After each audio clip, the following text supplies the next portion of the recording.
think Captain Rash also subject this guy. There we are.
Now it should work. Hello. Hello, everyone. Hello, everybody. Hey guys, Shoni. happy Saturday. We have Fabio happy here. Saturday indeed. We Hey have guys, TwoTone how's it going? here. Hello, everyone. Hope everyone is doing great. The very first episode of SimTalk. And what is SimTalk all about? Well, it's all about aviation, basically. It's all about flying. It's all about having fun with each other and basically expanding on this wonderful, wonderful community that keeps on growing, keeps on getting better, keeps on getting bigger. And yeah, I thought maybe we should all start to talk with each other and have a little chat, you know, have a little bit of fun, exchange ideas and stuff like that. So yeah. And then this happened. So here we are. We have today TheFlyingFabio. Hello, everybody. And TwoTone Thanks, Murphy. They're here. Hello. Guys, thank you very much for being here. I really, really appreciate it on being on the first ever SimTalk episode, number 1, and it is, yeah, it's going to be pretty awesome. Today we are going to talk about you guys a little bit, who you are, for those that do not know yet. Where have you been? And of course, the future of Microsoft Flight Simulator itself, every other flight simulator, and everything that's in between, upcoming updates, and stuff that we actually just want to chat about. So yeah, so Fabio, let's kick it off with you, my friend. Let's kick it off with you. Go ahead. Okay. So first of all, Shoni, thanks for doing this, for what you're doing. I think this is a great way to kind of pass on some of this information to the community, whatever it is, right? Be something about a module that's coming out, or maybe a little bit more information about a streamer you like. It's a great sort of access point, I feel, for the community to get a chance to not only see what's in our heads, because we'll talk forever if you let us, right? But also hopefully to ask us questions too and get that interaction going. You know, that's I think one of the greatest advantages of doing something on Twitch, doing it live basically, as opposed to putting something on YouTube, is that interaction that you get with the public. So yeah, super honored to be here on episode 1. Right, this is gonna be super famous. There's no question about it. So being on episode 1, man, it's gonna be something I can put on my resume in the future. I'm super excited about it. Thank you. I'm truly humbled. Thank you very much. That's yeah, that's yeah. I'm humble. So thank you, guys. And yeah, but Fabio, you started out. Well, we actually all three, I think, started out in September last year when it came out. August, September, I think. Kinda. Yeah, I streamed officially. I streamed on August 18th, the day the sim came out. And I remember, like, I was prepping for this, right? I had decided to try streaming. You know, I had been laid off from my aviation job, and so I was thinking of different career paths, different things I wanted to do, I wanted to try. And streaming was always one of them. So I said, well, what better time than now? And so when I heard the sim was coming out, I said, great, that's it. That's my jump in. It's going to be a new sim. You know, hopefully that helps me capture 2 viewers. Who knows, right?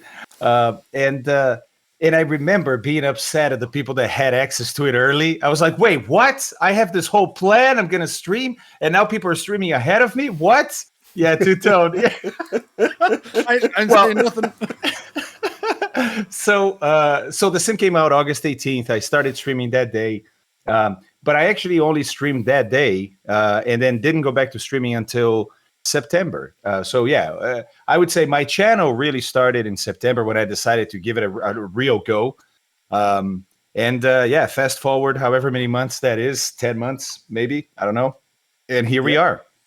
And it's crazy because it doesn't feel like 10 months, right? I see some 10-month subscriptions come up, and I'm like, wait, is that, am I reading that right? Like, that's insane to me that it's already been 10 months.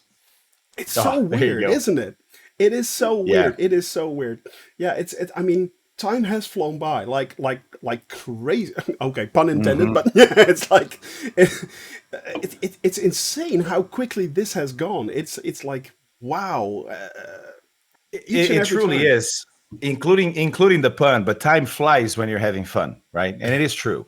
When you're I've been having a blast, man. Since day one, it's been like a wild ride, but a fun ride at the same time. You know what I mean? Maybe being wild is what made it so fun.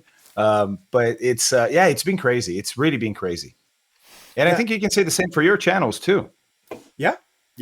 Especially, well, you two both basically exploded into the Microsoft Flight Simulator scene, the both of you, and in my case, this has been a steady growth. Basically, it's just growing and growing and keep getting better. And yeah, we were talking about this earlier, of course, the fact that something like this has so many avenues that you can walk. Basically, I mean, there's are Mm-hmm. so many different ways to actually make this sandbox your own and do your own thing. I mean, Murph does something completely different to you, Fabio, to something different to me, but it's all Thankfully, flight yeah, simulator. thankfully. It's all flight Somebody simulation. has to do something better than what I do. Yes, thank you, TwoTone. Very much, buddy. I didn't say that. No, I No. did. Easy, Well, easy. kind of. Open door. There you go. Open door. But yeah, it's. I mean, it's so much fun, you know, and it's not only just in I think the thing that we do, but the way it inspires the community and makes it Mhm. explode. It's like wow, that is for me, and I'm pretty sure that goes for the same for you guys. That is the most beautiful thing to see. Yeah, two-tone. I don't want to monopolize the mic, buddy. But the community is insane, right? The community surprises me every single day. I say that, right, and then I monopolize the mic immediately after saying that. But I just wanted to say that the community truly is incredible, right?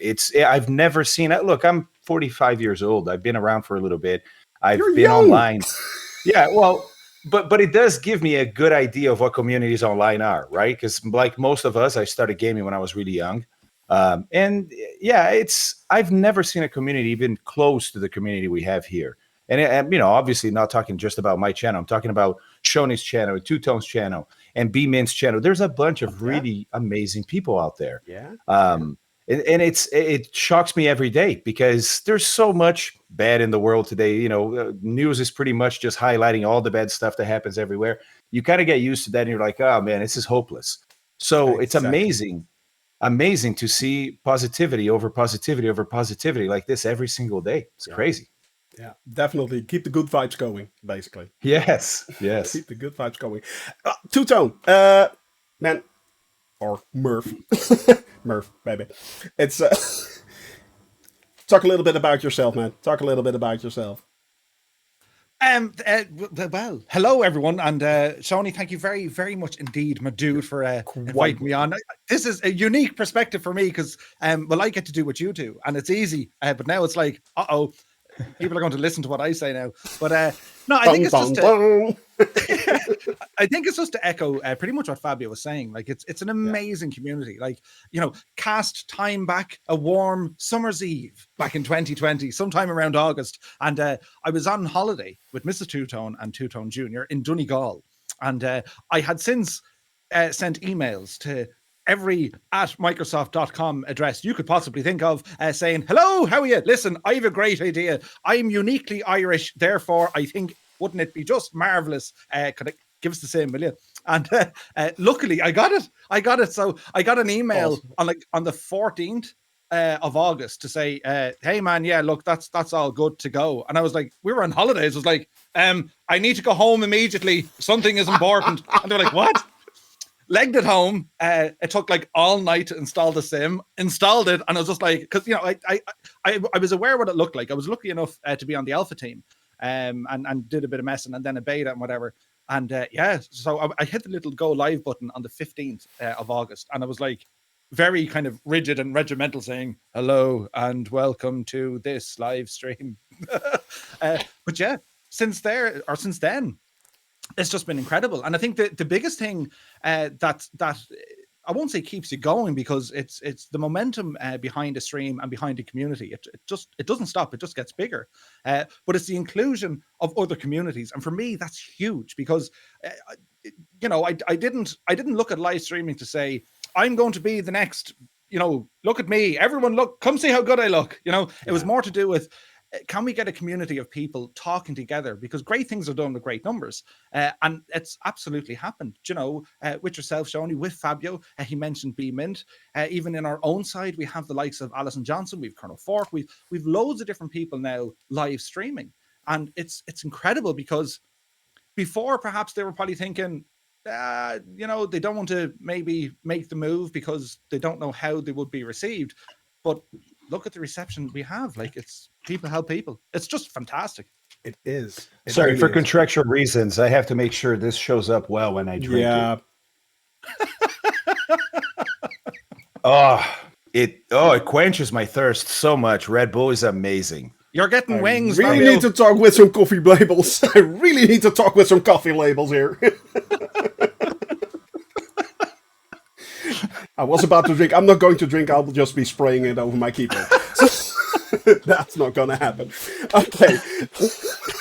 Well played, by the way, there, Fabio. Well played. Indeed. All right. And now to our sponsors. Yeah, exactly. I don't know what you're talking about. I'm just quenching my thirst with this delicious, delicious Red Bull. There's nothing like it. It gives you wings, doesn't it? Did he mention zero sugar? Come on. I don't even know how I would be here without the help of Red Bull today, Shoney. I don't know if you're kind of familiar with the red card system, but that's a red card right there, my friend. That's a red card right there. Anyway, no, it's so good. Well, actually, that is quite true. As what you said there, Murph. I mean, it is. When I started out streaming, it was like, yeah, sure. I'm pretty sure no one is ever gonna watch this. It's just basically for the fun of it, and we'll see where this goes. We'll see where this goes, and to see not only that the community is growing as a whole, and the channels in particular, but also that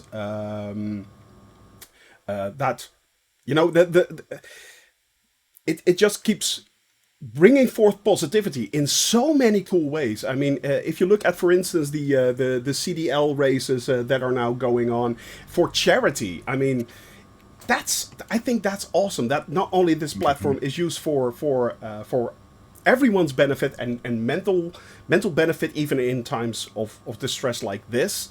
With this nasty virus going on, no one can go anywhere. I mean, there's a lot of things happening. Fabio, you lost your job basically through all of that stuff. I mean, and then turning it around, using this platform, turning it around, and actually doing not only good for yourself, but also for the entire community, and now for even great causes. That I think that's. I have not seen that anywhere else. I have to say, I have not seen that anywhere.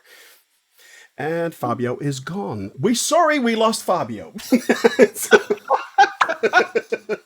I see what you did there.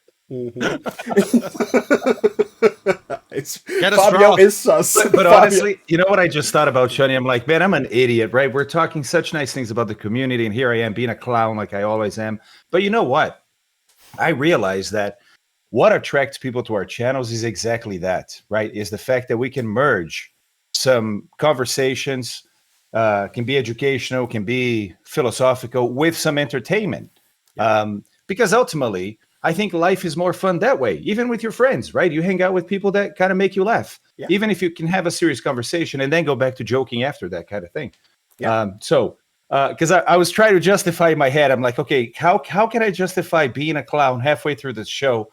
And then I realized, well, it's not really a justification needed, because that's kind of what why the community is here, is because we're able to do that, right? Yeah. Especially in the world that we live today, you got to be able to laugh, man. You got to be able to look at the little things, the little victories, the little jokes, and withdraw joy from that. And I think that this community does exactly that. We focus on the good stuff. Yep. Yeah, exactly.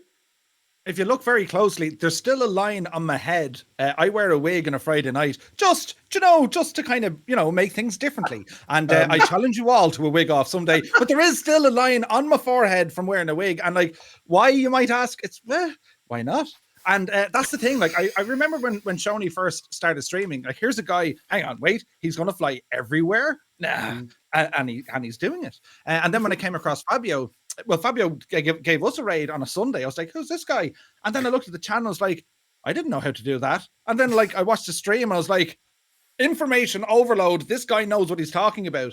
Yeah. And I try and take a bit of both, and then I don't know. I try to go my own little direction. Sometimes it works, sometimes not so much. But I think the fun part of it is it's again what Fabio says, to have the edutainment side of things, and it's a serious issue, but you can kind of have fun with it. That's what isn't it incredible? Like when you think about it, like I mean, there is so much drama and toxicity and everything else. Like you only have to and it's there. What we do, it's a lighthearted, very feel good kind of a atmosphere. And signs on, I watch you guys watch me. Like it's good for all of us. No different than the chat in the huge numbers that they're in today. It's good. It's entertainment.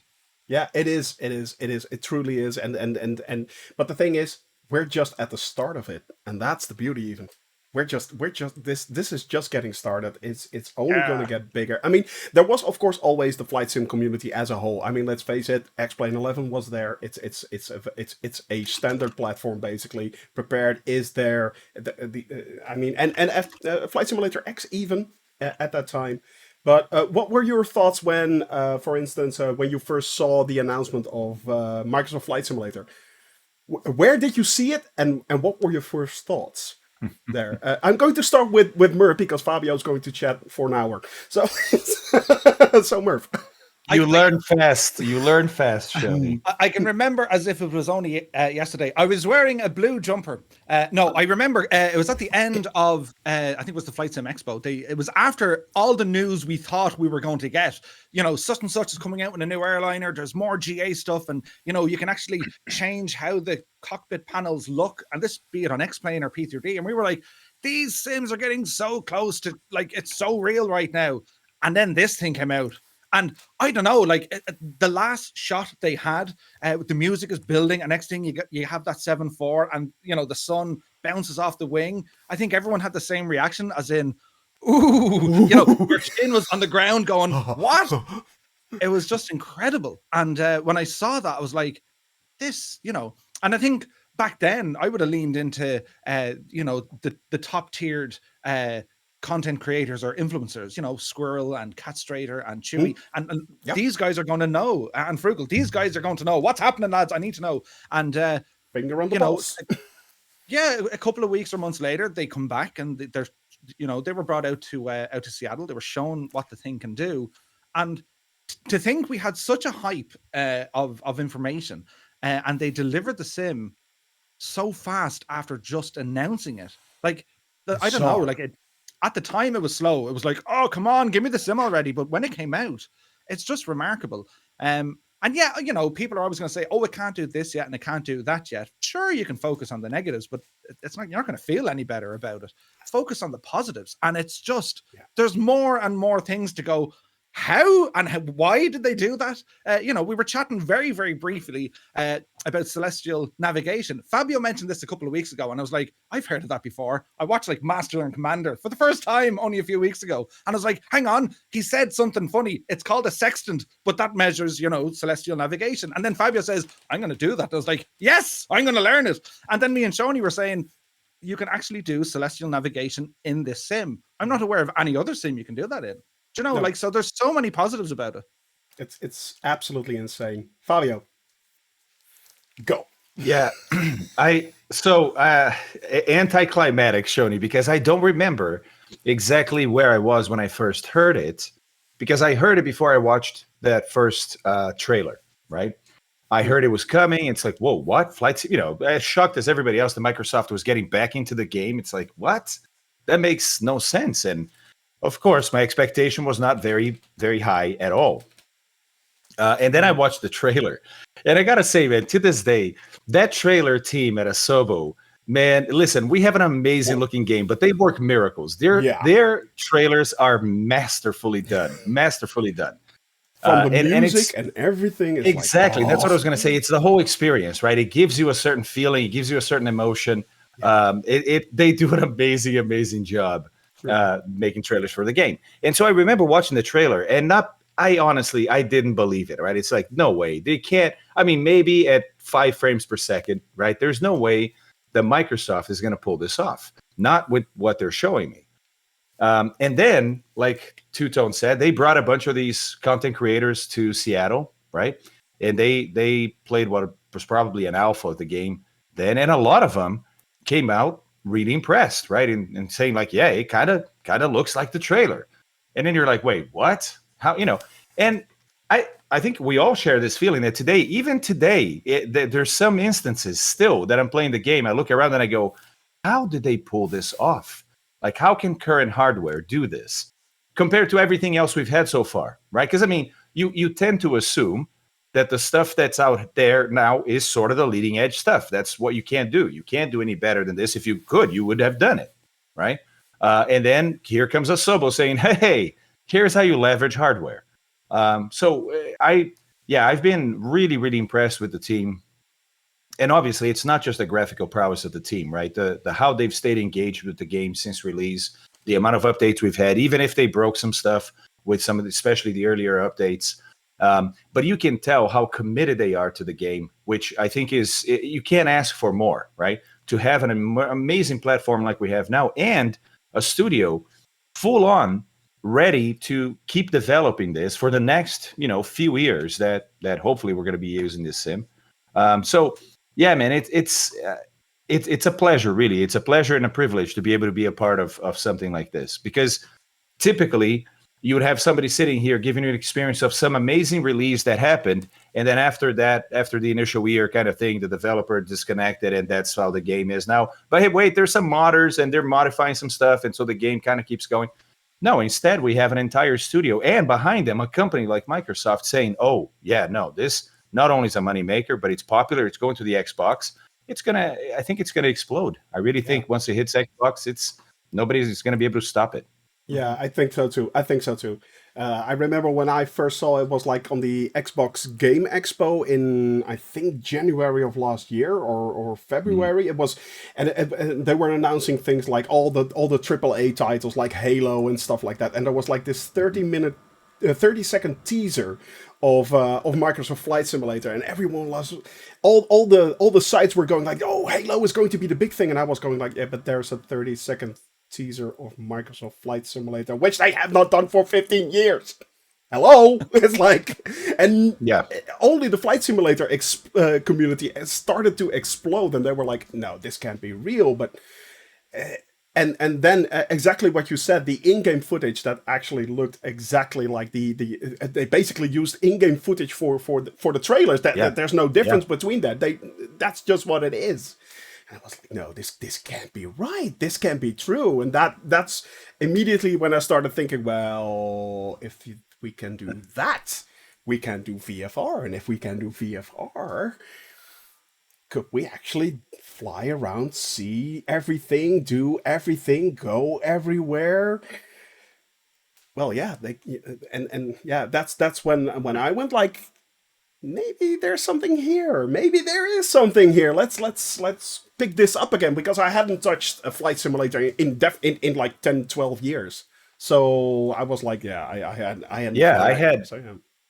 had sort of given up right on P3D, because P3D needed so much stuff to be brought up to what I deemed to be a reasonable level of realism, right? X-Plane was kind of the same way, and I didn't like the way X-Plane flew. That's no secret. I talk about that sometimes. Really? Is there a reason for that? No, I think it's a very subjective reason, right? It's just a feel thing. It just doesn't feel realistic to me. It's kind of the best I can explain it. But so I hadn't really done any real flight simming for a while, for a few years. But it's in talking about sorry, the sim and the release, the other thing that surprised me, Shoni, is when they showed those trailers, they said too that, hey, we've been working on this for 5 years. Yeah. And I'm like, okay, so yeah, I can see a good studio working for 5 years. Maybe you can get somewhere like this, but how can you work for 5 years on a brand this big, right? On a story this big, and not have it leak for 5 years? I said, there's no chance. There is no chance that has happened. Right? No way. And turns out that's exactly how it happened. right? I don't know how they kept it quiet for 5 years, but they did, and I'm glad they did, because it was much better to kind of just reveal it when it's ready. It's like, hey, it's here, let's go play it. Oh, by the way, hold my beer. Here's the world. Have fun. I was like, wait, what? Hello.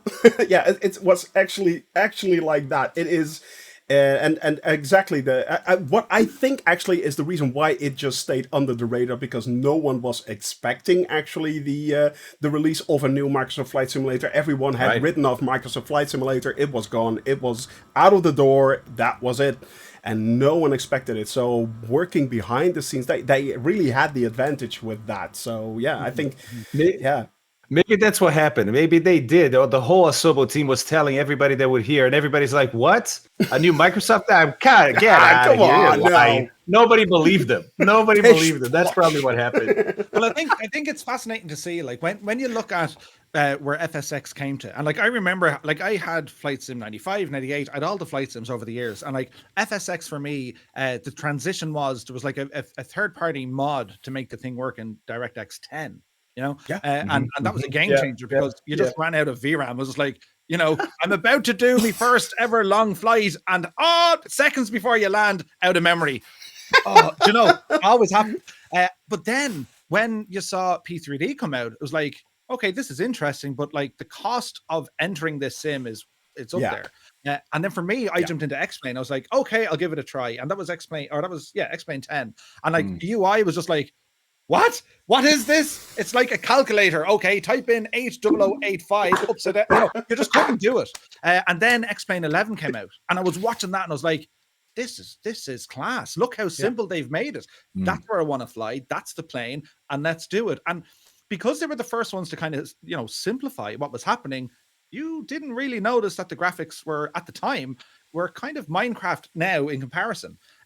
And then, you know, the biggest change with X-Plane, Vulkan. I mean, that was a huge upgrade to their engine. The downside was P3D, whereby you could get it to look very, very convincing, you know, and you have all these add-ons. The price to enter that sim was easily €1,000. Easily. It was big. You know, with X-Plane, you know, you needed the 4 high kings of Europe to give you their hard drives, because Ortho Scenery took like exabytes of stuff. I still have external hard drives, 6 of them, 2 or 3 terabytes each of ortho imagery. Now you can still make it look quite nice, but then you had Microsoft, and before even Microsoft, you had, what was it called? Sublogic. Yeah. And then there was another one. Aerofly was there. That looked pretty impressive, and that's still excellent for VR. But Dovetail Games, they went working on something, and we were like, you know, and then they were like, no, we're not doing it anymore. And then you have Microsoft, and they turned around and said, well, you no longer have to pay a fortune to access it. Fair enough. You no longer need tons of space, because we can actually live stream you all the scenery, and it's going to be on the next generation of graphics and engines and everything else. And like, that was just like, isn't that something? Do you know what I mean? And you know, I think the modern day simulators, whereby you have, okay, we can all use this now on the PC. You know, in 10 days, it's going to be on the Xbox. It's now the first flight sim hitting a console. If you were to look at X-Plane, well, they had X-Plane Mobile, so you can be on the PC and mobile, and they're going to try and make them talk together. So your access now to a simulator is just so much more easier, in particular when it comes to multiplayer. And I think for me, outside of the network flying, which tends to lean more on the real world procedures and professionalism, if you like, of how one flies, the multiplayer part, where the fun is, where the bit of crack is, where you can go up with your mates and do all sorts of upside down flying, and I'm going to make you dizzy quicker than I can, you know, that's what, for me, I love that. And now that this is going to be on the console, yes, it's going to bring all sorts of but it's also going to be very, very fun, you know? Yeah, it's going to be of course, when you have the console, it is gamer based and not that much sim based usually. So this will be the first entry for console players to actually get their hands on a true sim. And that is it's going to be really interesting. I'm pretty sure there's going to be a lot of kids flying around upside down, crashing into mountains, and there's going to be a lot of laughing about on our side, like, oh, there goes another idiot, yay! And into a mountain, well played. But no, it's going to be hilarious. But there are also, it also opens up an avenue for a lot of console players who always wanted to do this, don't have either the time, the money, or the means to invest into a high-powered PC, because you basically need one. And it's going to be really, really interesting to see how that is going to develop, basically, and see what new people are coming in and will stick around in this community. Of course, you're going to see the peak of new introductions, and that will basically slow down and fade out a little bit in due time, but I think that a lot of people will stay and continue. Also because a lot of console owners already own, of course, the Microsoft Game Pass, and let's face it, standard version is free with Microsoft Game Pass. No, I'm not affiliated, so but it's going to be really interesting for a lot of people just coming in and having a little bit of fun, Yeah, I think it is. I just see there a comment in chat as well from Tarbridge Knight. He just says, and just wait for the Top Gun add-on. Like, that's going to be, I've my aviators ready to go, but like, that's going to introduce perhaps even another following, if you like, into flight sim, because, flight sim, it's a simulator. That sounds boring. You need to wear glasses and, you eat brown bread and nothing else. But like, when it comes to F-18s and movies and modern movies, Tom Cruise and all of this, that's going to attract so many other people into this community that we have. I have a need. I have a need for speed. I do. Well, actually, I don't, because let's face it, I fly a 172, so that's basically the slowest plane in the entire simulator, other than an ultralight. But I think you're right. I think Sydney Bob, or Sydney OSB, sorry, not Sydney Bob, Sydney OSB in chat is saying something that's very true, right? Microsoft and Asobo gave the world the base platform in August. And with the community opinion being acknowledged and their inputs being taken on board, this approach is driving this product development in the right direction, without a doubt. Yeah, I agree. It's becoming something more and more what the community wants, right? Yeah. Microsoft and Asobo seem very linked to what people want. I mean, they don't do everything, but they do a lot of things the community asks for. And like I said, you can't really ask more from a developer than this, right? It's like, give us a good place to start, then let's finish shaping it together, and then we have a product that everybody wants, or most people want. So I'm dying to see what the Xbox will bring, right? Because I think it's the right idea to have a multiplayer world that's all united. It's like, it's server based, but if you are in the same server as someone else, and you happen to be in the same vicinity as them in the world, then you should be able to see them, right? Yep. But then you have, of course, players that are more serious and players that are less serious. Surely we'll have less serious players. That rate will be a little bigger in the Xbox than it is in the PC, but I think that's expected, right? That's normal. But I welcome that, because they gave us ways to filter this out too. Right? We have those 3 settings. If you want to just do a group flight, you got it. It's just you and your friends. Nobody else will come and bother you guys. Exactly. That's a good thing. Or you go to all players. You want to see everyone. Or you go to, I never know, because I never use that 3rd setting. Maybe after the Xbox, we're going to have to use that 3rd setting a little more, right? The whatever, real players or some, serious players. Live. Whatever it's called, right? But honestly, I don't think I've used it once, that setting, so far. Me neither. I have the same thing. Yeah, it's like live players, multiplayers, or all players, and then no players. And like, okay, but what's the difference between live and all? And I don't know. But I think it's all down due to the Xbox environment, I think. So if you're truly on an Xbox environment, logged in on Xbox only, and that's not just on the Xbox itself, but on the PC, of course, then I think that is the way to actually just get the Xbox community itself. And I think it excludes the Steam thing, but I'm not sure. It's really weird. I don't know why that option is there. It's because if you're live, you can't see all players, but if you're all players, you can see live players. Yeah.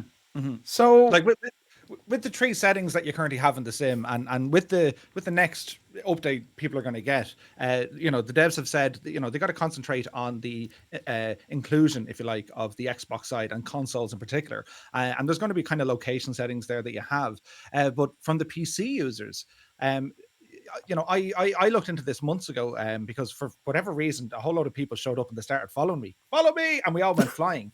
And that created issues because you might have, you know, 10, 15, 20, 40, 60, you know, a ton of aircraft following you, and that creates its own issues. It's like, okay, well, there is no space. You're bringing down the performance of everyone. And rather than reinventing the wheel, you know, we found a program called JoinFS. Now, JoinFS has been there for other simulators, but even that gives you options to fly outside of the Microsoft server and still be able to fly with other people. Now, whether or not that can be ported over to console, I doubt it, but there's still other kind of options there. So my own understanding, unless I'm very wrong, but I think the group flight or the group offline or group only flight, I think it's still a maximum of 6, you plus 5, I think. When it comes to all players, well, it's anyone who's on that server, and the only difference is, well, you can kind of change the time of day, you can change the weather, you can do what you like, essentially, with all the other players. And then on live players, you're stuck to actually what's happening outside, that time, that weather, and that server again. So, you know, if you're at your favorite airport and you say, hey, I want mad weather, I want the wind coming from the west, you can do that on all players. But if you're on the live players, you're stuck to what's actually happening there. So it's fixed. The idea with live players is they got to fly by the procedures on the day. That kind of and I like that. I like that, right? I think that's like the ultimate sort of, you know, realistic multiplayer. The weather's live, the time is live, and you can still join everybody flying at the same time, but only the people that want to do that. I think the only improvement here, perhaps, wink, wink, Asobo, because obviously, Shoni, obviously they're watching the show. I mean, the show, come on, it's the biggest flight sim show in the internet right now. There you go. Obviously, they're watching it. Is that group setting where it's only you and your friends, that shouldn't have a cap of whatever, 10 aircraft or something. Let's say you have 40 people that want to fly together, but you want it to be just you. Great. You should be able to do 40 people. Should be able to do 100 people. Should be able to do whatever the server can handle, just like in all players, right? Yeah. That's the one thing I would submit to them. Yeah, exactly. Yeah, I without agree. saying anything, I know nothing, but I think there is a something, because they have spoken about it. Like they are aware they got to do some stuff, and to give more controls. So, for example, if you're hosting a session, and in my case, we love flying with GA. If someone lands in a big Gikna, a big 7.4 for the crack, and they want to fly it upside down, we'd be like, "Oh man!" So at the moment, we're stuck with them, and we have to ask them really nicely, "Please, sir, would you mind?" But we kind of want tools whereby we can say, "Hey, there's the door. Go on, out." And so I'm hoping that's going to be implemented. If it doesn't make this update, they are aware of it. So it's only a matter of time. Yeah, but there's so much stuff coming. It so surprises me that this company, which wasn't very well known for flight simming anyway, for simulations of any kind. Let's face it. I mean, what they did with Plague Tale was absolutely brilliant. But who would have thought they would create something like this? And the fact that we're talking about things like this, but upcoming are the weather system changes, which they are going to do. They are going to introduce dust particles and stuff like that. So actual sandstorms will be possible. Seasons are coming. I just talked with Murph about the fact that they're working on an actual functioning aurora borealis, where the magnetic fields are used to create an actual aurora borealis, northern lights. That's beyond insane. That is beyond insane. But they're all doing that. They're working on the water masking and making it look better. Digital elevation maps are being improved constantly. It's so many balls up in the air that you think like this cannot go right from a developer's view. There's too much going on. How can this go right? And somehow it does. Somehow it does. Again, it's very easy to focus on the negatives, but like you only have to just stop. If something frustrates you in the sim, this is what I do, because like I'm no different. You'd be right in the middle of something great, and next thing CTD, and you're just like, but like you got to focus on the positive sides. Like, okay, grand, you might have a negative saying, yeah, that stupid thing broke again, but look at the sunrise, look at the sunset in the sim, like look at cloud formations when you're flying through them. Even with a DC6, get the DC6, go an external camera at sunset in clouds, and it's just jaw on the ground. It's amazing. So Yeah. I think their policy of, you know, a commitment of 10 years to a platform, and it's very much a case of always make it better. And they're not going to satisfy everybody with each update. As history kind of shows, they kind of frustrated a lot of people with each update. But it's a learning process. It's a new team, and I don't know, like from the dev updates that we watch on Twitch that Jane hosts, it's amazing. Like the three guys who we usually see, which would be Jorg, Seb, and Martial, they're just a sec, guys. I'm back in a sec. Go on, talk, please. They're just like us. They're so chilled out. They're so relaxed, and it's like, yeah, that looks pretty cool. We must try this, and yeah, that's a great idea. Or they'll tell you out straight, no, we can't do that yet. We'd like to, but we can't do it. And they seem very open and honest about it, right? And I think that's to get that kind of honesty, that kind of directness from developers. Hey, welcome back, Shoni. It's Sorry, okay, bud. We've been running the show. Excellent. Yeah, I was like, oh, this is going fine. They're just keeping talking. Yeah, it's fine. I can go away now. We got it. And I'm done. I agree, right? I think the stuff they have delivered already since the game came out is fantastic, right? It's amazing. It is amazing. It is amazing. It's easy to criticize, right? It's easy to be the, in the U.S. we call it the Monday morning quarterback, right? Because your American football game happens on Sunday. On Monday, everybody knows what that quarterback should have done. You should have never passed the ball that way. Well, yeah, now you know that, right? So yeah, it's easy to be the Monday morning quarterback.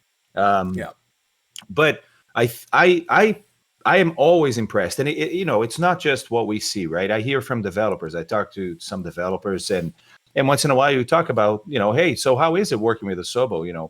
And I remember, for example, one of the conversations I had was when PMDG came out with their DC6. Remember, one of the first bugs that people found was that if they went into multiplayer and someone else was using a DC6, it would be a CTD, right? You couldn't have two DC6s in the same place in the sim, and I think they released the DC6 on a Friday, right? Saturday night, PMDG is on the phone. I mean, it's afternoon here. It's night in France, right? But they're talking on the phone to Asobo, who is answering the phone on a Saturday night, right? Because PMDG had an issue, and they're working like, hey, okay, let's see what we can do to fix that kind of commitment.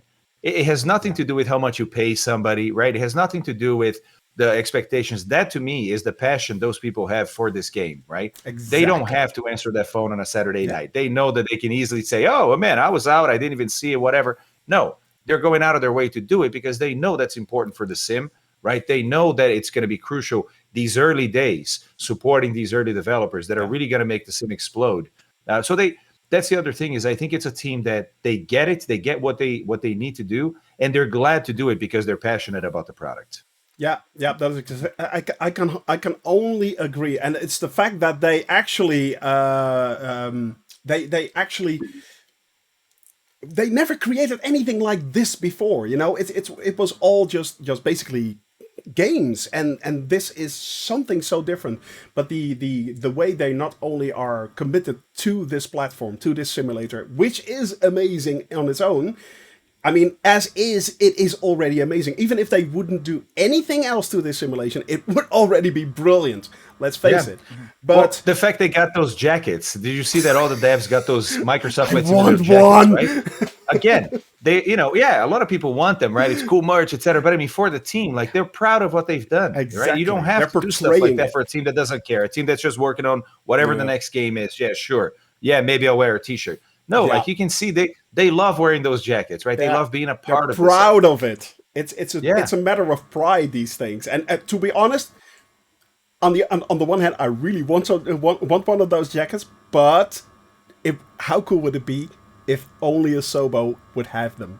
Yeah, I mean, exactly. You know what I mean? Right. So yeah, it's like that's their mark of honor. That's what they done. So yeah, we be proud. Wear those jackets. Nice. It's like, oh, and I want one. I'm going to steal one from you. So I'm going to break in. I know where you are. Even from the jackets, like a lot of people at Asobo have, because of the sim, actually went off to learn how to fly, my own experience is like nothing. I know with Fabio, he has a lot of experience behind him, and the more you fly, the more things you start figuring out or realizing, and they all continue their training, they all continue the flying, and these things are going to be brought in. And to compare, a massive studio to a relatively small studio, the Laminard and Laminard do this with Austin. Like, he'll go out and he'll fly in his plane and he'll say, "Hey, I didn't see that before." Then he goes ahead and he puts it in the sim. Yeah, I would expect something similar from Asobo, and we can kind of see that's coming, because I don't know, was it Seb or Martial who said, we're changing the prop physics straight away. They're already tweaking the sim. It's just going to be mind blown. Yeah, exactly. And but also I think what is very important, what they do, and they do very right, and I think a lot of developers actually can learn from that quite a lot, is the way they communicate with the community and work with the community, not against the community, not we're doing our own thing and you just have to take it as it is. No, they're actually listening. Not only that, I think they have a very big, if you can't beat them, join them attitude. I mean, working title, which came out with a great, awesome mod. They were like, yeah, why should we reinvent the wheel?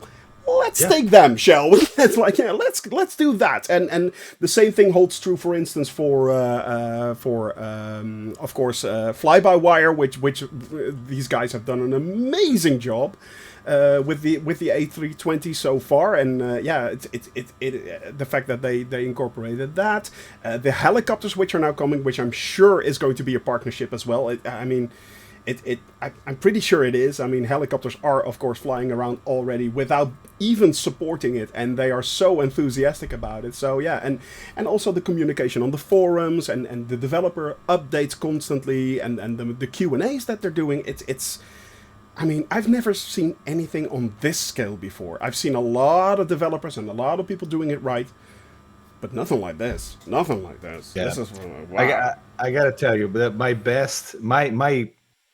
best part of their interaction with the community, what makes me the happiest, is when I watch those dev chats that we have on the MSFS official channel, and we have Jorg and Martial and Seb there, right? Yep. And I just love watching Jorg, because you can see when Jorg is reading the chat, because he will look at the camera when he's talking or whatever, and then he'll look down, and you see him reading the chat, and I love the smirks he gets, right, from the messages that are for him or about him in chat.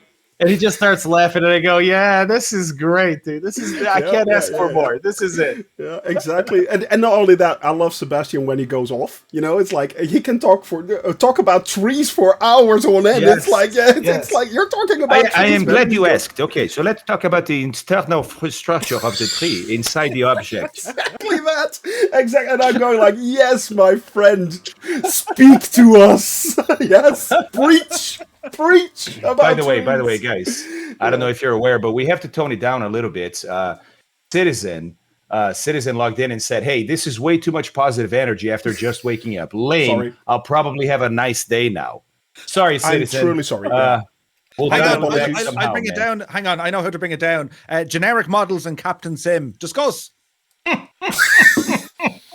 Yeah. So I'm off. Bye. Yeah. Right. Right. The word you're looking for is anyway. Now back to the studio. Exactly.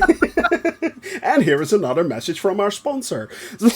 Yeah, exactly. Who happens to be Captain Sim. Yeah, it's let's not go into that avenue right now, shall we? So yeah, I got a question because both Fabio, of course, you're an actual real life pilot. Murph has flown in a 172 several times, and but how does the sim actually compare to real life flight? Murph, why don't you go first, buddy? Let's see. Thanks. No, but because I'm curious. Because Murph, so Murph, how many you've flown? Sounds like in a 172. Have you actually taken the controls? How many hours do you have? Give me a little bit of background. Okay, officially 5 hours flying. I've been in other aircraft with friends and took the controls or whatever. So in a Cessna 172, 5 hours. Okay. And a little bit more experience in some other aircraft. Yeah, a little bit. I've been in a PA-28. I was in a what's it called? A Comanche years ago. I was like 12, and so I've a couple of hours. But like when it comes to the sim and how I fly, I think for me, all that's missing is for me. There's only 2 things missing. Number one is the load bearing, that sense you have on your body and on your hands, for example, when you're actually controlling the yoke and your throttles, and you have that feeling of motion. You're up and down, you're left and right. You can kind of, the whole elevator feeling, you can feel some tiny G's kind of hitting you, and the sensation of how weird this statement is, but I find it to be very true. How close flying through the air is to being on a boat going through water. It's kind of the same. They don't go straight. They bob and weave, they roll, they do all of these things.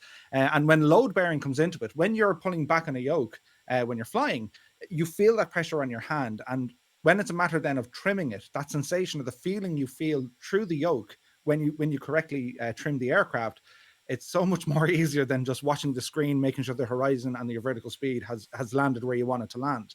And that and the smells, that's pretty much it. And we're even getting closer. Like, you can see these motion pads, these, you can put them on your chair and they'll move you around. They got the butt kicker things. There is some force feedback in hardware. I think the Brunner has force feedback, and it's only a matter of time before more force feedback things come into the sim. So for me, from a very entry level, if you like, GA flying from a Cessna 172, that's really all that's missing. I can identify, the layout of the instruments inside the cockpit. I can pretty much visualize what the walk around check is going to be. You're only holding short of moving the ailerons yourself and actually seeing the connection points. You can't tip on the prop, but apart from that, you can still visually inspect all of these things, which, again, going back into a simulator, that's remarkable. How the aircraft flies, a lot of people will say, oh, the physics aren't right, or, for me, it's very difficult to feel physics without having those senses of motion. However, there are certain aircraft that feel, they just feel right. They're predictable. If you're going to bank the aircraft, or if you're going to pull up or whatever, you kind of expect to know what the aircraft is going to do next. When you add power in, the delay from that torque into the aircraft itself, or how quick it happens, the sim does a really, really good job at that. Some aircraft are better than others. There is no doubt. True. Yeah. I think by and large, for me anyway, with the couple of hours I have in a Cessna 172, the steam gauge Cessna that's in the sim, it's on point for me. And like, I fly in Ireland, so like, we're famous for like having turbulent air. It's just bumpy, man. I mean, like, you got to wait till like winter time, on the winter solstice between like 11:30 and 12 o'clock. That's the only time of the year you're going to have gentle flying in Ireland. All the time, it's very, very unpredictable with the weather. Wind comes out, and the wind brings you upwards in this place. You'll be flying along, and next thing, hey, we've gained 400 feet, no reason whatsoever, and like, there'll be no clouds. It's like, what? It's weird, but it's amazing. Do you know what I mean? So for me, anyway, I think it's great. Fabio, who has a lot more experience in more technical aircraft, I don't know. Like, is it a case that the more technical the aircraft, or the more sophisticated it is, the less the sim needs to do in terms of physics? It's more to do with how well it implements the avionics.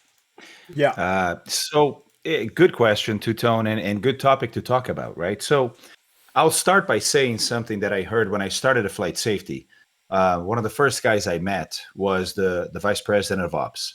And he's a guy that kind of had been there since the beginning. So he, started as a simulator technician, and kind of grew inside the company, grew professionally, eventually became a VP. And he was a great VP of ops. He was an old school guy, so old school sort of vice president, right? But he had a lot of good values about him, a lot of good morals. And so he ran the ops side of flight safety really, really well. And one of the things that he always said is he always said, I think motion is overrated, right? The emphasis we put on moving those sims, because I mean, at flight safety and at any training place, motion is a given, right? You're not going to have one of these big sims without motion nowadays.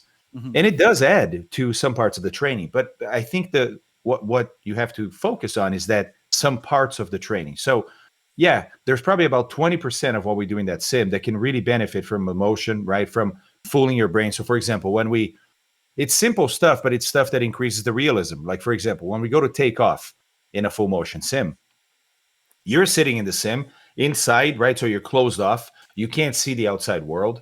You can only see the projection screen that's in front of you. And so when we accelerate for takeoff, when you let go of the brakes, what the sim is doing in real life is it's going to pitch back, because he wants you to feel some weight on your back. He wants you to feel pressed against your seat. But because your brain is only looking at the projection screen, and that projection screen horizon isn't moving at all, your brain is basically, if you guys haven't noticed this until right now, your brain is one of the easiest things to fool in this entire universe, right? Very, Especially very mine. easy. Yeah. But it is. I mean, just look at any optical illusion. Like our brains can break in a half a second, right?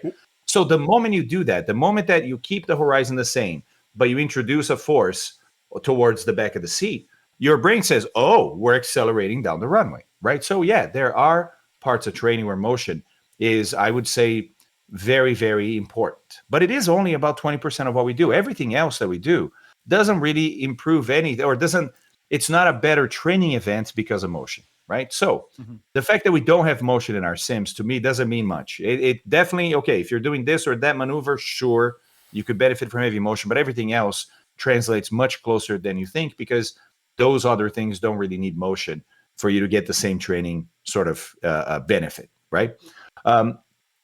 And I do think that, yeah, okay, so I do have quite a bit of real world experience. I'm not sure that that's necessarily a good thing or a necessary thing, or that it makes me better than somebody like TwoTone that has however many hours of flights, right? But it's a smaller amount, because sometimes those people are the people that can tell you the difference better, because for them it's going to be a starker difference, right? It's fresh in their minds. Yeah, they've only had 5 hours in this aircraft, but those 5 hours have been really impactful because they haven't really flown before, so they remember those 5 hours very, very well. And then as soon as you put them in a sim, basically. exactly, yeah. And then as soon as you put them in a sim in a desktop, they can immediately tell you, oh, okay, this is the same, this is the same, this is different, this is different. Maybe better than somebody like me with more experience. I'll never forget this. My dad once told me that he, as an Embraer pilot, one of the things he would do once in a while is be called somewhere to go fly a sim that just got built, to make sure that it's flying like the aircraft does, right? I mean, most of what you do in a sim is hard code. It's charts that you have from the real aircraft. And just like people make the flight model for the sims that we fly, they make the flight model for the sims that the flight safety uses. But there are a few things that are subjective, right? That they want a pilot to go like, does that, when it gets mushy and it gets slow, does it feel like the real thing? It's, stuff that's hard to quantify, hard to measure, but you could ask a human and say, hey, does that match it? And he said he would always take, this is back in the day, so we're talking cassette players, right? So he would take a little Walkman with him to record only the first 5 minutes, because he goes, I after doing these things enough, I realized after about 5 minutes, your brain starts to adapt to the sim, because we're so malleable, right? We adapt to the situations that we're in. And after about 5 minutes, you start to question your own judgment. You go, wait, I think that buffeting that just happened was a little too strong. But then you start to go, wait, was it really too strong? Maybe it was actually just like the aircraft. And so he goes, after about 5 minutes, I was pretty useless for any kind of feedback. It's the stuff that happened in those first 5 minutes. As soon as I sat down, right, and we rotated, oh, wow, this rotation force is wrong, right? It needs to be lighter. I definitely, you can tell that.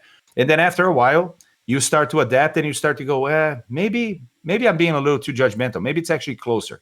So that's why I think, first of all, experience doesn't necessarily translate to better feedback, right? It can, but maybe it can do the opposite too. I think one of the things that I felt in this sim, Shoni, that I didn't really feel with any other sims before, is how alive the plane is. And maybe it has more to do with their modeling of the atmosphere than it does with the flight model. But the plane doesn't feel like it's on rails. Like whenever I used P3D back in the day, as long as you didn't have turbulence turned on, for example, man, the plane was on rails, right? It didn't really feel like an aircraft flying through the air. It was too stable. I don't feel that in the sim at all. As a matter of fact, I feel like it's quite as unstable as it is in real life. Not that you're going to fall out of the sky, but that very rarely do you fly along and it's so smooth that you can't even tell you're moving, right? Usually you have slight little bumps here and there. Yep. And I think the sim does a great job reproducing that. So to me, this is, as far as desktop sims go, it's the best flight model we've had. Well, that's high praise. That's high praise, I think. And I think, I mean, as I said, I have neither the experience of you both, but having flown for since September now, basically, and flown around, I have to echo what you say about the fact that you feel basically, well, you feel every bump and every gust of wind and every sigh of wind. Even, it's insane. I mean, if you see that, I think that both X-Plane and Prepared have, I think, 110 or 150 points of influence on the plane, and a Sobo plane, this simulator, Microsoft Flight Simulator, has like 1069 points of interest, points of influence. Sorry, that is amazing, because that is exactly what you feel. You're being sometimes you're actually being thrown all over the place without having a clue what's going on. It's like, where is this coming from? Oh wait, it's the wind. It's actually the wind that's pushing me either left or right, and it's so much fun to actually experience that as a non-pilot. It's like, oh, that's. I never considered that. That's new. So it's like, yeah, why am I almost flying upside down? That's new. It's like, yeah. There are a few areas in the sim that I still look and I go, nah, that's black magic. Like, there's no way they could have simulated this. They just made a pact with the devil. I'm just gonna admit it. Black magic. And then they got to do whatever they wanted. They're like, hey, we want clouds to behave exactly like real clouds. Okay, yeah, you can't simulate that with supercomputers, man. Forget desktops. Yeah. No, pact with the devil. Boom, clouds are behaving like unbelievable. Yes, It's sign weather here and simulator. sign on the dotted line and sign your soul away. Yeah. Here are the clouds. So it's like, yeah, it is truly kind of like that. It is really insane. I mean, a few days ago we were flying it's something I'd never experienced, and it was so weird. Have you guys ever flown over the Dead Sea? No. Mm-mm. Go do that. Yeah. Go do that. It's hilarious because you're flying below sea level. It's so strange. Oh, that's right. So yeah, you're above the sea but below sea level. Yeah, that's right. It is so weird. But then you have to climb out of it. And By the way, that's a says trick the as guy well. that lives in the Netherlands. Says the guy that lives below sea. Yes, 2 meters actually. 2 meters actually. 2 meters. But it's so, yeah, but it was so weird. It was so weird. But indeed, I do live 2 meters below sea level. So yeah, that is good point. I never actually considered that. Yeah. Hey, thanks. Anyway, but it's so straight. But the fact that you can do that in a simulation, it blew me away. It absolutely blew me away. And well, we're running clips of your stream and Murph's stream, of course. I mean, look at that. Look at that. It's there is no way I can explain how wonderful this thing looks actually without people thinking I'm exaggerating. Took a lot of hard work for that clip. Yeah, it's basically just a stream which I writ. So and run. And we're off. So it's but yeah. Hey, it works. It works. But yeah, it's people are constantly think I'm way too over enthusiastic about this simulation, and which I kind of am, because, well, let's face it, it's part of my nature as well. But yeah, you know, but it's also true. It's also true. I mean, I talked to you, Fabio, quite a lot about this as well. You know, the jaw-dropping moments, like how real does this actually look if you're flying in a plane and you look outside? How real are those clouds? How real is that all simulated? And your answer was almost 9 times out of 10. Well, it's actually, that's the way it looks. Yeah. It's and by the way, we can't forget the lighting too. It's the clouds and the lighting, right? Both of those together are the magic that makes this sim. I mean, it's a lot of things if you start to break it down, but lighting wise, and I saw an X-Plane clip from I guess it's for the next X-Plane. It was about a month ago, and they were showing their new lighting engine. It looks very much like what Microsoft Flight Sim can do. Yeah. So because again, I think that's where we are today as far as, you know, what can happen in the hardware that we have at home. You know, hey, this is kind of like Unreal 5, I think it is, right? That it's coming out now and showing some crazy stuff we're going to be able to do on consoles that we couldn't really do before. But I think that's just one of the little areas that Microsoft, I mean, it's a big area, but in the grand scheme of things, it's a little area that Microsoft Flight Sim does, right? They deliver an entire world where you can fly VFR. I mean, how if you're not Microsoft, if you don't own Bing, how are you going to do that? How are you going to be able to buy that data from Google or whoever else you have to go to, right? I mean, that's going to be tough to do. To do the cloud system, I mean, the cloud system, honestly, I don't know another game that has a cloud system like this, which kind of makes sense. You would expect a flight simulator to have, it's where the clouds are most important is in a flight simulator versus, I don't know, Red Dead Redemption. But until Flight Sim came out, Red Dead Redemption had better clouds than P3D, better clouds than X-Plane, right? So to me, it's all these little things. I say little, they're probably major projects, but you put all these things together and then you have this experience, because the sim to me is that, right? It's more than just good graphics or good weather or good physics. It's the whole experience of feeling like I'm in a real aircraft. And I haven't really felt that in anything else until this sim, which is wwhy as soon as I flew this sim, I knew that like I'm never going back to the other stuff. I'm hooked. This is it. I'm home. It's like it's like getting in a warm bath and going like, oh, how nice. Yes. For me, I think it's crazy because I don't think I've ever put as much time into any other sim or platform or game for that matter. Like I've never experienced such a platform to enable so many things, be it you're learning or you're spending time with your friends, you're making new friends, you're hitting your microphone, but all these things from one platform. It's nuts when you think about it. And is it because that they have absolutely hit the nail on the head with all of the smaller details, be it the weather, be it the flight characteristics or physics? You're not focusing on them. You look through them at this stage. It's like, it's pretty neat, isn't it?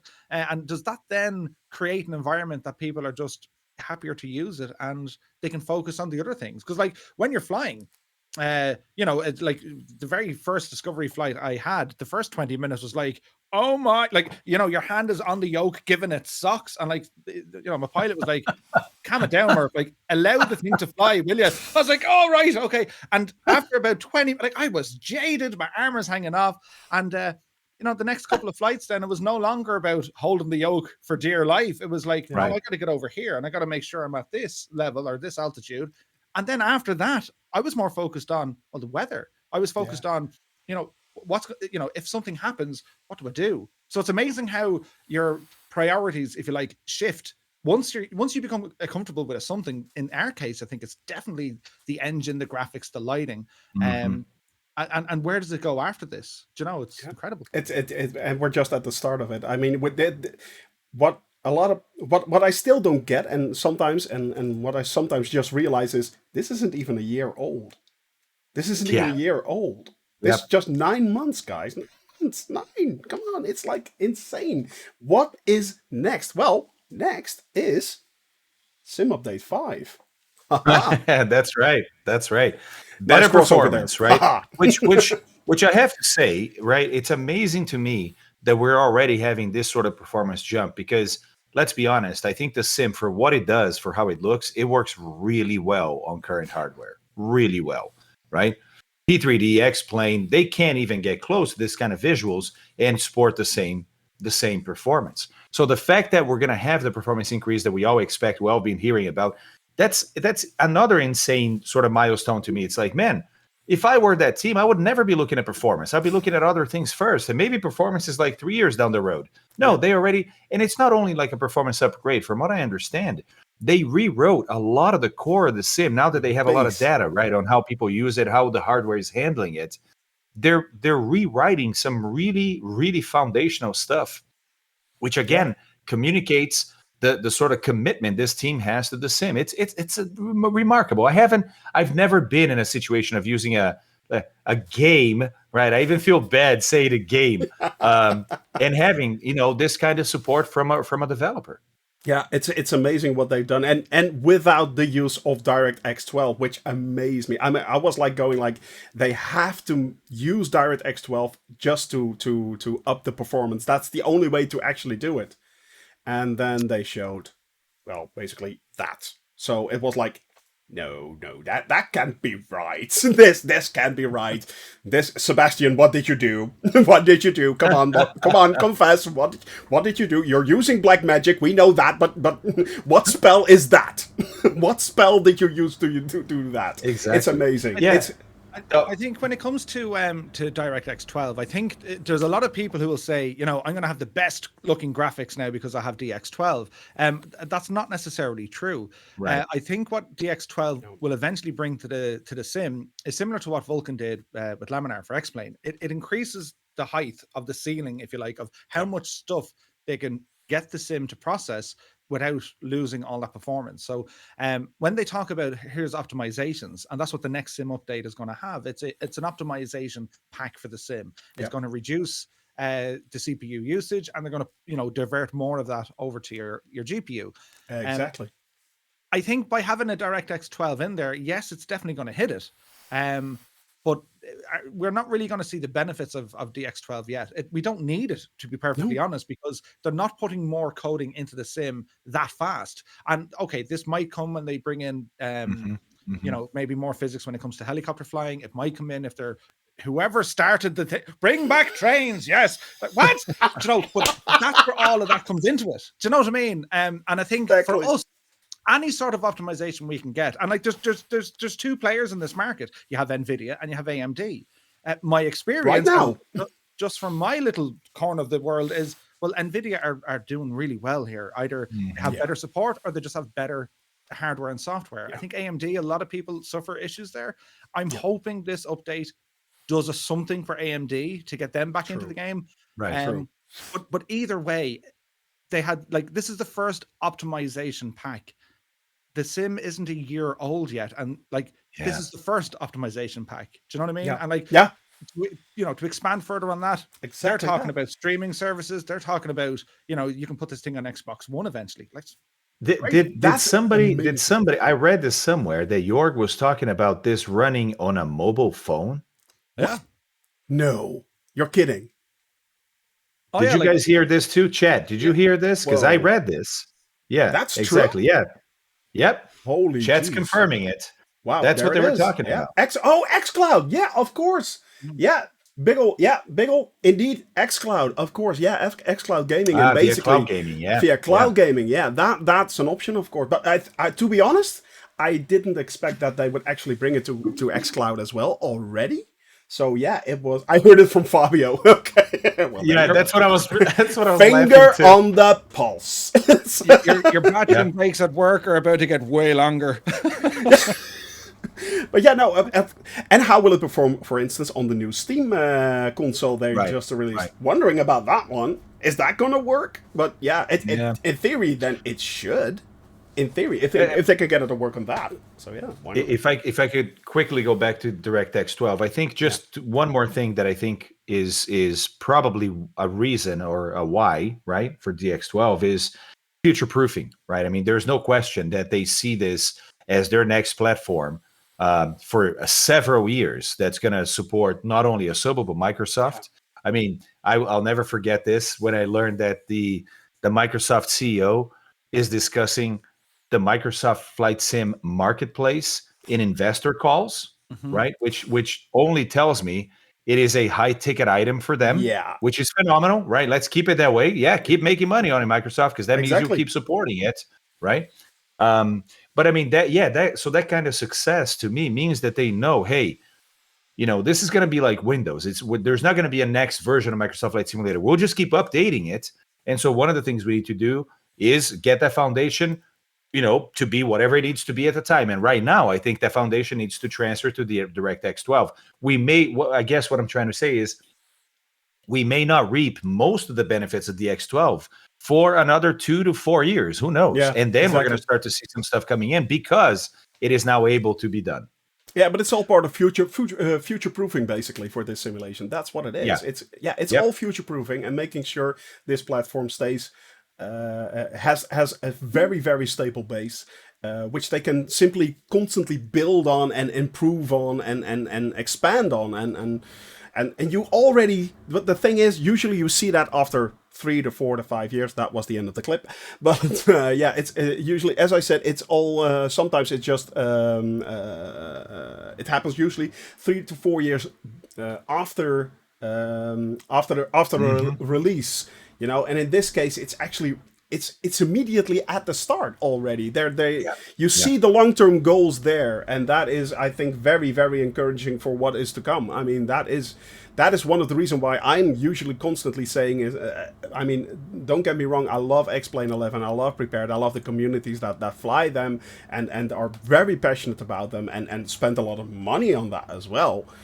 But if I have to compare it right now to Microsoft Flight Simulator as a starting flight simmer, why should I go to X-Plane or Prepared and pay a large amount of money to get something similar, which looks like Microsoft Flight Simulator, or just get Microsoft Flight Simulator without any extra expansions or anything on it, and it looks already great. I can just simply start flying and go anywhere where I want. I can't see anybody starting today that has never been in the flight sim world starting today and not picking Microsoft Flight Simulator, right? I can't see. I can see people that have invested already a bunch of money in X-Plane, have invested a bunch of money in P3D, and those people are going to stay in those environments for the next whatever, number of years because they have that much invested and because those sims are going to, let's be honest, it's going to scratch their itch mostly. Yeah. For the next few years. So they don't have the best graphics or they don't have the best this or that, but they're still satisfied. Okay, there's room for that. That's one of the great things about having a free world is people being able to do different things like that. But if you're starting today, I think it would be crazy for you to choose one of those platforms versus Microsoft Flight Sim. Yeah, it doesn't make sense to me either. I mean, it's like, Well, I think here's something that's really cool, and it kind of goes beyond what we're looking at. Microsoft Flight Simulator, as much as we love it, the technology has been created for this little platform in Flight Sim. That can't be the ultimate goal of what Microsoft are putting out there. Like they're harnessing Azure.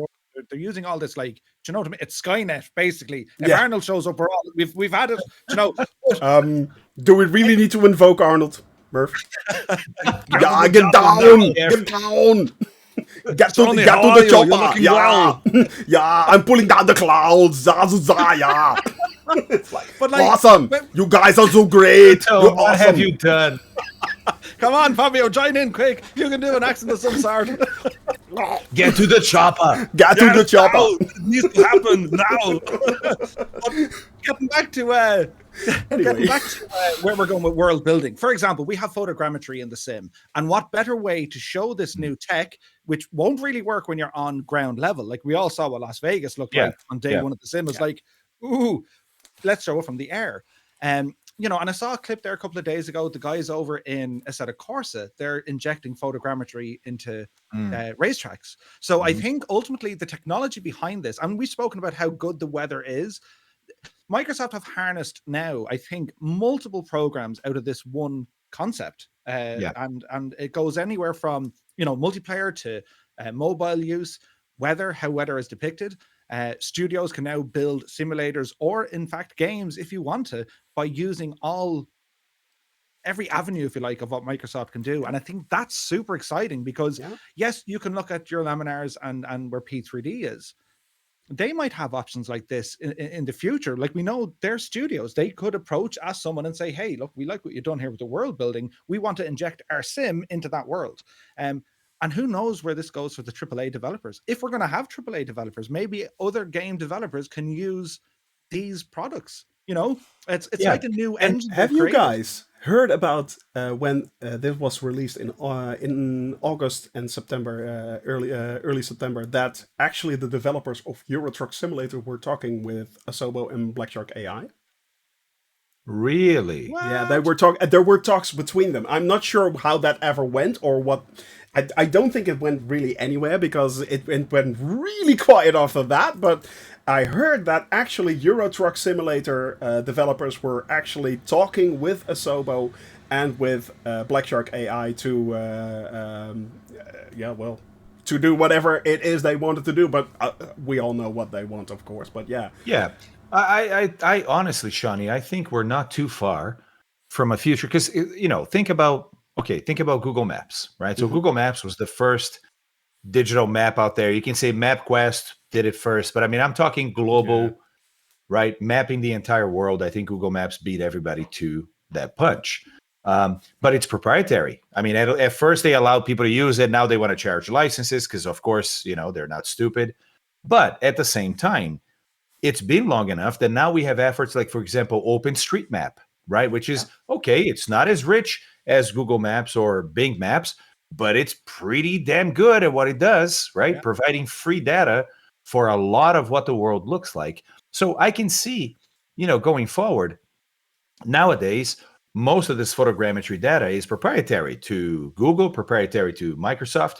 But as well as I do that anybody with a little phone app can go out there and do a little photogrammetry of their neighborhood if they want, or whatever building they're looking at, right? And then put that online. So I can see a future where we've had enough of those things where there is a sort of an open source database of photogrammetry for the world that people just keep updated, or that drones are going to keep up, whatever. Who knows what the future is going to look like. But I can totally imagine a future, 20, 30 years from now, where you have lots of free photogrammetry for the world. And at that point, then you can have people like X-Plane or like Lockheed, people that are perhaps not able to buy this data for the entire world from somebody. But now, hey, there's free data for the world, and you can use that. And maybe it's not as high resolution as Google's, but you can still show buildings where they are. I could see a future like that. Yeah, there is no spoon. There is no spoon. Welcome to the Matrix. There is no spoon. Exactly. Welcome to the Matrix. But yeah, basically, we're kind of headed that way. With if you see the simulation like this already, if you go up high enough, it's like, especially after a world update. I mean, funny thing was when World Update 4 was released, the Netherlands, Belgium, or the Benelux, basically, and France. What's the first thing you do when you started this simulation? The first thing you do is you fly over your house. That's the first thing you do. You look up your house, you fly over it. That's the first thing. Right. And that's what I did. After the world update, I flew over my house again. I was like, okay, I have to see this. And actually, the apartment building where I live in, I could make out the stairwells, the individual stairwells and stuff like that. All right, the rest of my tiny little town looked like the center of Amsterdam, which it's not. Let's face it. I mean, it's built 200 years after that, but okay, fine. But yeah, but a lot of these apartment buildings actually looked so much better. It was like, wow, that is amazing. The fact that they can do that with just one update. Yep. Holy the moly! And it's constantly going.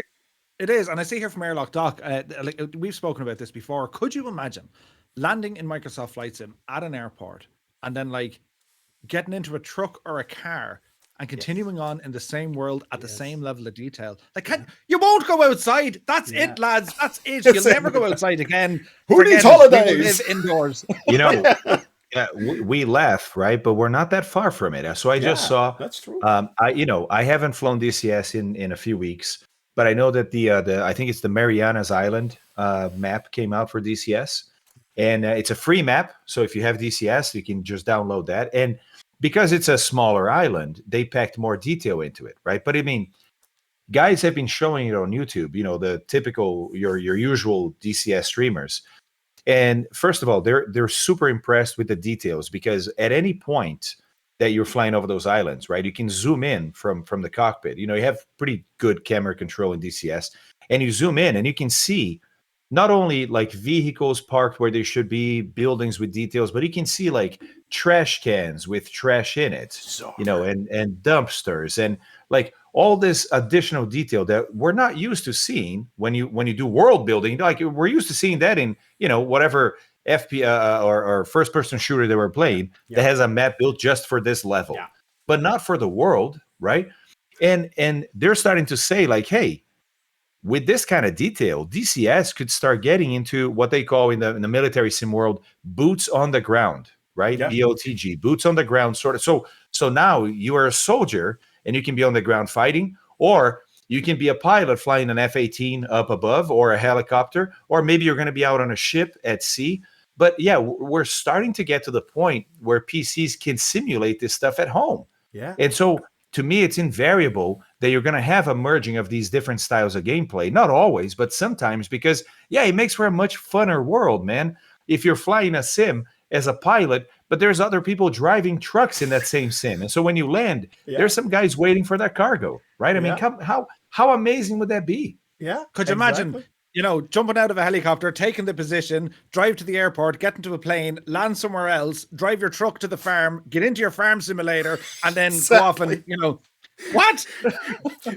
Do Clarkson's farm in and then get back. It's like exactly that. It's like, oh good lord. Yeah, that would be amazing. That would actually, I want Gerald. Definitely. For those that are wondering, I want Gerald.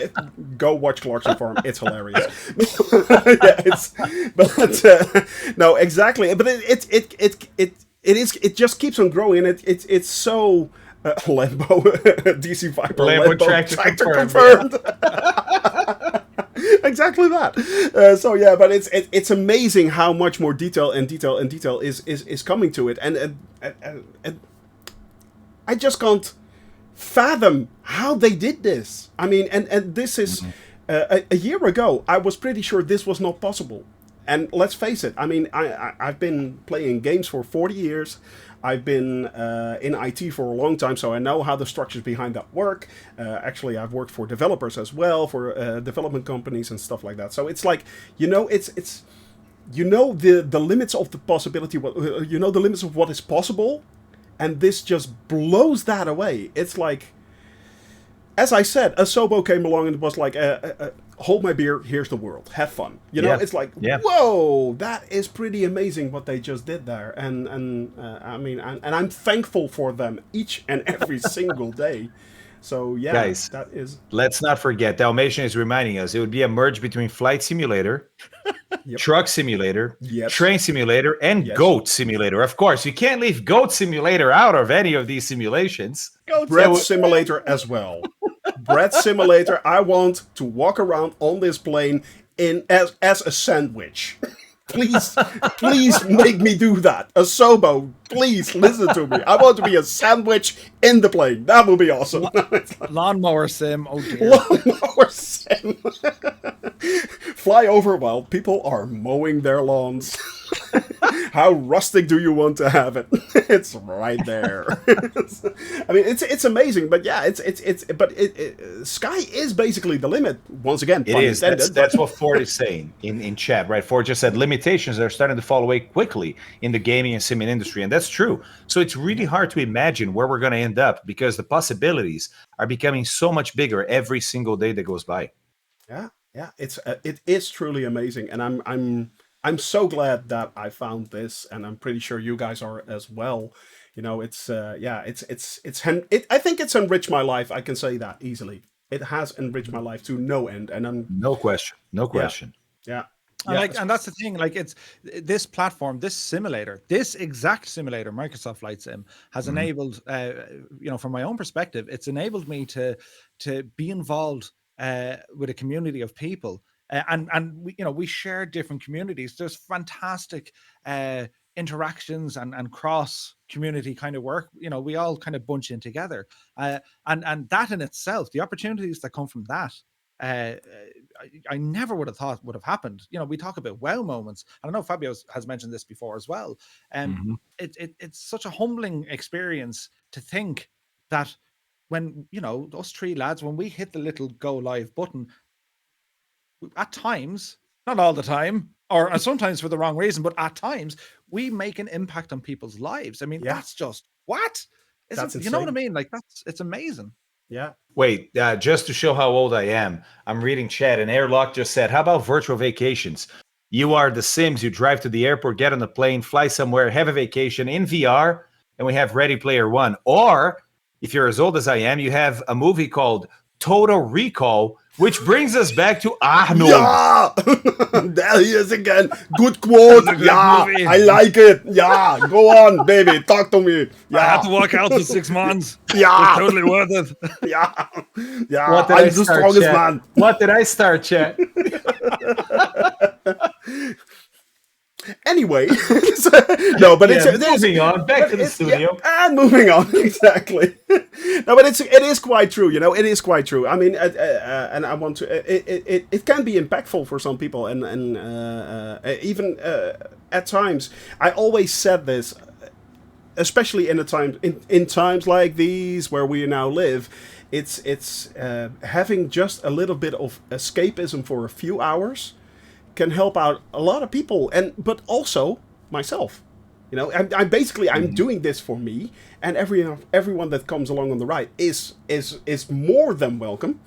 I mean, you're insane if you are with my flight, but that's another story. But you know, it's just a little bit of escapism for a few hours. Just have a little bit of fun, you know, have a laugh, and we know there's a lot of bad things going on outside the door. You know, there's a lot of heartache and a lot of bad things, and we know that. We don't undermine that in any way or belittle that in any way, but that's not what we do. We're just having a laugh. Just having a laugh and having a lot of fun for ourselves and with the community as a whole, I think. So yeah, it's I think that if there's one thing I'm proud of contributing to this community, it's that. Definitely. Yeah, like I mean, people got to burn off some steam, right? I mean, we all have life to live. It's sometimes it's good, sometimes not as good, but you got to do your thing. And I think by having the variety that comes from the medium that is live streaming and all this kind of stuff, it's fantastic because be it, you know, if you want to feed the anxiety, or if you want to have a pain in your stomach because you've laughed all night, or if you just want to give yourself a headache by taking on so much information, everything is kind of there in a very unique environment whereby you can interact with people. That's amazing. Like it's instant response, amazing. Basically. Instant response. Yeah, and that is so cool. That is so cool. It brings the world together. I mean, let's face it. I mean, Fabio, you're in the US right now in the morning. Murph, you're in Ireland. I'm in the Netherlands, and here we are. You know, having a lot of fun with entire chat. Hello, chat. I mean, chat is there all as well. of this thanks to my sponsor, Red Bull. Exactly. And now to our sponsor. Thank you, Red Bull. Fabio featuring Red Bull gives you wings. Isn't Arnold some sort of a chairman with Red Bull? No? Yeah, you have to drink the Red Bull. Yeah, you have to swallow it down and push it into your stomach. Yeah, zazuza. It's like awesome. Yeah. So it's. Could you imagine if he was in the chat and he rang you afterwards? Who are you? You think it's funny? Shoni, we need to talk. Oh, this is going to be bad. I like the way Sin put this. Back to our streams, because for me, streaming is therapy. Like sitting here doing the streaming is the therapy I need in life to feel good, to get centered, right? To feel productive. I stream, and Sin said something interesting. He said streams for him are like going to the opera. I don't always know what's being said, but I know it's a classic thing happening. I like that, right? Because that is true. Like sometimes I do watch a streamer and I may not relate to everything that streamer is saying, but it's still a good time spent, you know, maybe trying to figure out what that is or not knowing at all what's happening with that streamer. Because let me tell you, man, there's some different people out there that do some stuff that I just don't understand. And but that's okay. I think that's one of the beauties of the world, the diversity that we have, right? And see what other people are into, you know, what they do for their sort of winding down of the day. I really enjoy getting sort of lost in Twitch and finding some stuff that I'm like, wow, man, I never thought anybody would stream that. And not only somebody streaming it, but there's people watching it and interested in it. Sometimes even a lot more people than we can usually way more people than we can round up. Right? So, it's I'm not yucking anybody's yum, but sometimes I'm like, wow. Yeah, it's amazing what comes by at times. Yeah, I would say, Shoni, a lot of those things we just don't have the physique for. No, I was going to say we have the tools. I'm going to buy a paddling pool today. That's going to start, lads. No, hot tub flight simming. That's nice. Yeah, sorry, Murph just got electrified, but it's funny. No, Fabio, hot tub stream incoming. Oh, George, yeah, I was going to say, we need to start a timer to see which of the three of us is going to start a hot tub stream quickest. Yeah, maybe I'm in one right now. Give me a sec. I'll be right back. I'm getting my tub. No. Oh, please, no. Yeah, but okay, guys. Well, I think we're closing. We're nearing the end of our show, almost, but almost. We're still a little bit of time away, but there are a few questions left that came by. Ooh. Yeah. If there was any advice that you ever had started out streaming, what was the most rewarding one? Yeah, Murph said he was going to go first on this one. Silence. Right, next question. So I think there's two ways you can look at this. Okay, I think the advice that I kind of followed, and also advice I like to give. I'll start with the ones I like to give because the advice I listen to, and I think we all kind of draw our inspirations. We don't copy people; we just look at their inspirations, unless, of course, they've done something really good, and you're like, "Yoink, I'm taking that," But wheels up, tapping the toe brakes, and, do you know what I mean? But like, you can add things to your stream. But I think the inspiration and the help, the advice that I kind of took on board first was, if you're considering live streaming, don't overthink it. Just do it. You're like, I look back to the videos of 12 months ago. And I got an alert yesterday on my stream from Colonel Fork. He's been there for 12 months. He's the first guy that's been 12 months. I got choked up. I was like, oh, and I was wearing a wig. It was all wrong. And I was like, oh, how does one even say this? But that's the thing. Were the wig ago, just a slight question there? The wig, were those accompanied by high heels, or was it just? I'm just wondering. Some say he doesn't even wear stilettos. No, I don't know where it came from, but like it's a bit of crack. I blame Mrs. TwoTone. She had me dress up once before for a stream, and then it just got out of control. Like there's been like the Grinch and like a freaking bunny rabbit and leprechaun one day. Oh, yeah. But yeah, and I tried to go for a Bob Ross, but the afro I ordered, it's not even an afro, it should be a perm. I ordered it. It's like something you clean your car with. I was like, what? One size fits all. No, it isn't. But that plane does need a friend. Yeah, that plane does need a friend. Yeah, and there's another friend behind it. Yeah, it's a happy little wig. But getting back into the whole streaming. 12 months ago, I look back at how I went on 12 months ago, and it's so vastly different than I'm the same person, but it's amazing. So if people are if you're thinking about streaming, just start. It doesn't matter if you're streaming to 1, 0, 100. That really doesn't matter at all.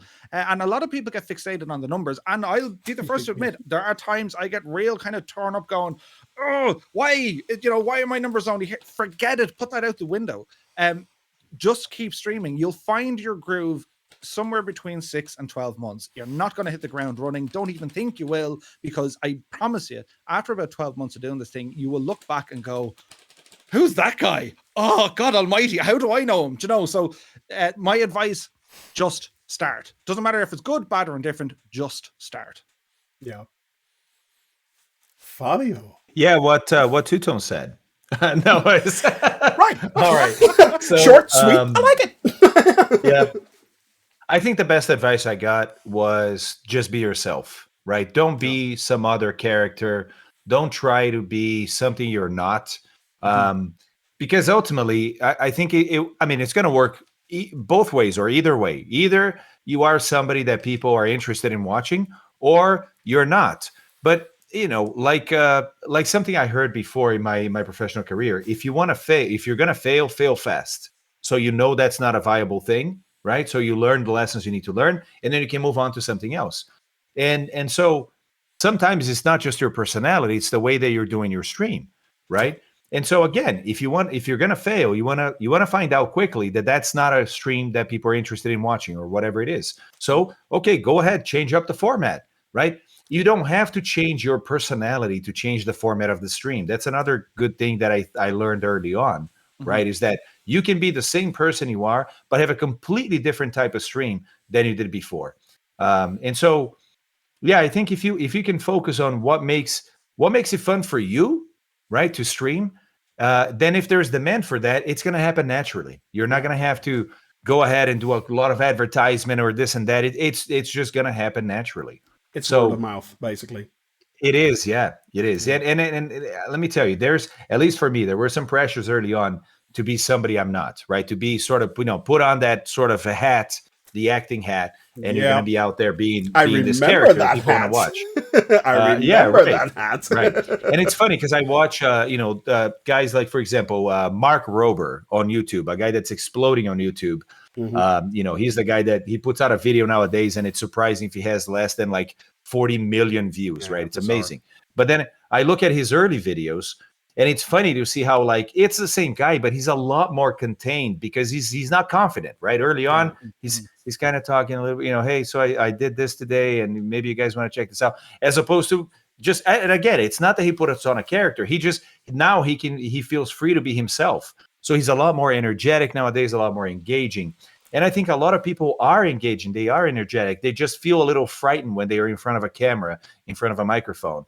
And so if you can put that stuff aside and just be yourself, pretend you're not talking to anybody, you're just talking to your TV or your computer screen, you're probably going to get results a lot faster than if you try to put on an act.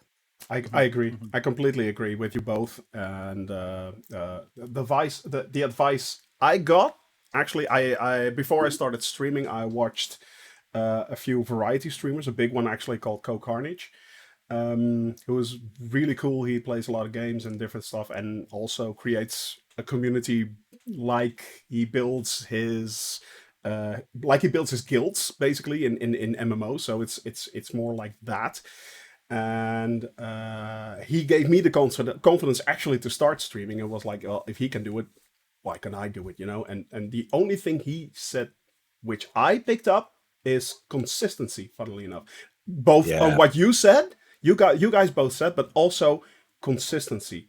Stream on a regular time, on a regular basis, always there, even if you're.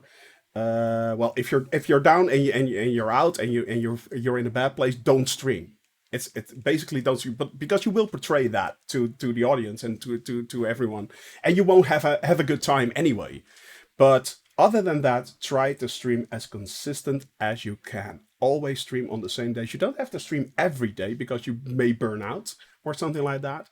But as long as you stream on consistent, then you're in a good place to start, basically, and from there you can build everywhere where you want to go and do everything what you want to do.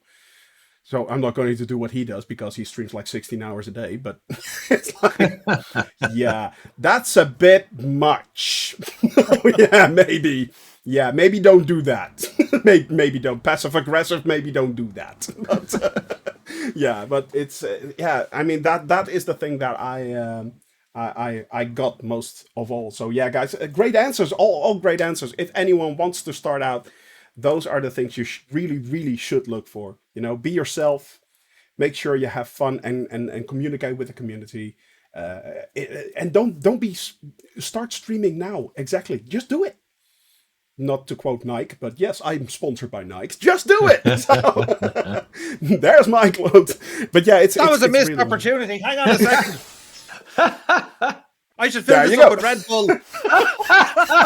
There we go. There we go. Now we're talking TwoTone. What am I smelling? It's like Smell simulator. It's a thing. It's an interesting idea. So that was great answers, guys. Great answers. So yeah, that's all right. I'm going to do a quick lightning round now, by the way. Lightning round. A lightning round question. Exactly. That's this is going to be fun. Now, a few quick questions for you guys, just to get a little bit of an impression. So, favorite food? Fabio. Off the top. Pizza. Murph. Pizza. Both pizza. Okay. Copycat. Favorite band or music? Fabio. Pearl Jam. Dude. Sorry. I love you. Sorry? Eve 6. Interesting Eve choice. 6. Yeah. Wow. That is an interesting one. Indeed. Well played, sir. Well Not played. just a pretty face. Yeah. Not just a pretty face. Not just a pretty... Oh, you silly person, you. All right. Favorite place or location? Fabio. Pacific Northwest of the U.S. Murph. In general or in the sim? Either.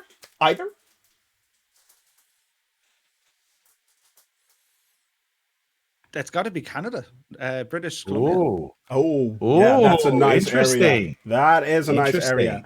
I kind of have to agree, actually. It's really nice. Yeah, it is really nice.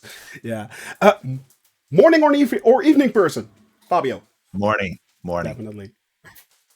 Currently evening, or currently morning. See, that worked. I used to be the evening person. I used to love it. And now I've morphed into this morning person. I don't like it. I like being I awake. don't like it.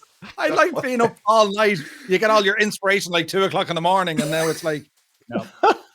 Stop giving me coffee. I need to sleep and be awake at night. Yes. All right. Talking about that, coffee or tea, Murph? Coffee. Fabio? Coffee.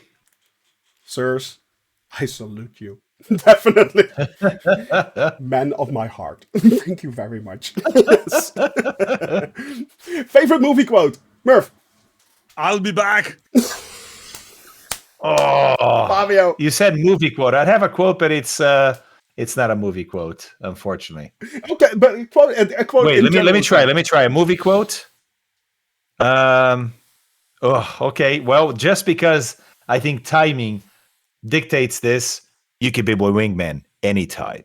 Ooh, ooh, ooh, Goose, No, where right are now. you? Yeah. Ooh, that is interesting. All right, favorite car brand, Fabio. Tesla. Tesla, really? Yeah. Mercedes. Mercedes. Ooh, I have to say Alfa Romeo, but I hate and love these cars. So yeah, Oh, yeah. Well, if you choose Alfa Romeo, you have to hate and love at the same time. yeah.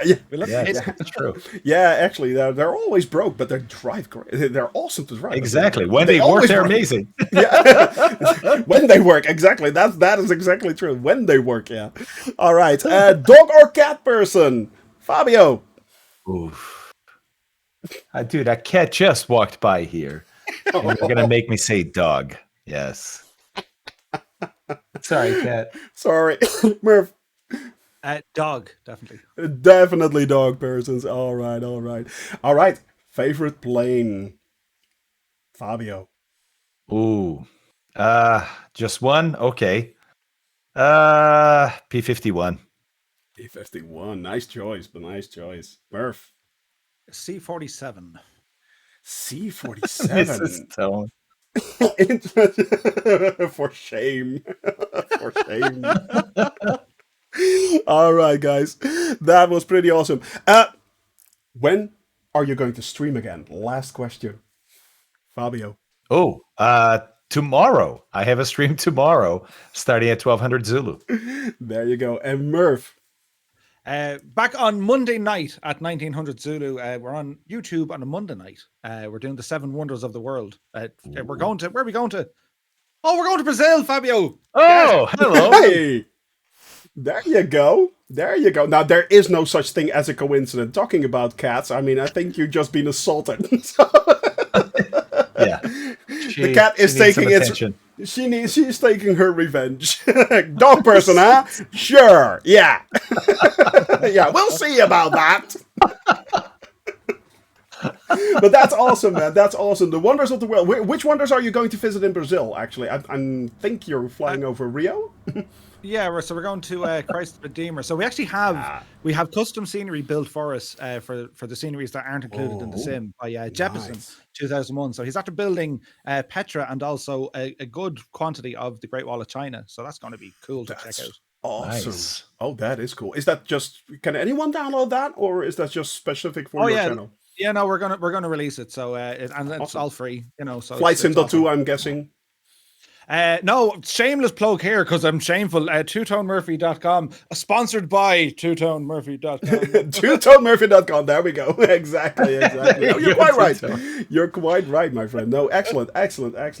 Okay, well, guys, I hope you all enjoyed this. I really, really did. I was really nervous to start out with, but yeah, you guys, you're excellent hosts, and yeah, that went away quite quickly. So, guys, all I can say is thank you very much from the bottom of my heart. It was truly a joy and a pleasure, and yeah, I hope we can do this again soon, my friends.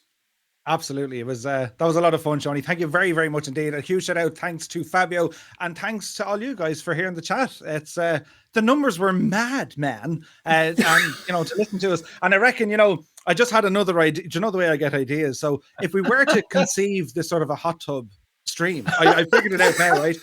So Shoney would be having the fun jumping in and out every 10 minutes. Fabio will tell us there's 27,000 liters of water in the pool. And then I'd be just like, hey, it's time to have a gin.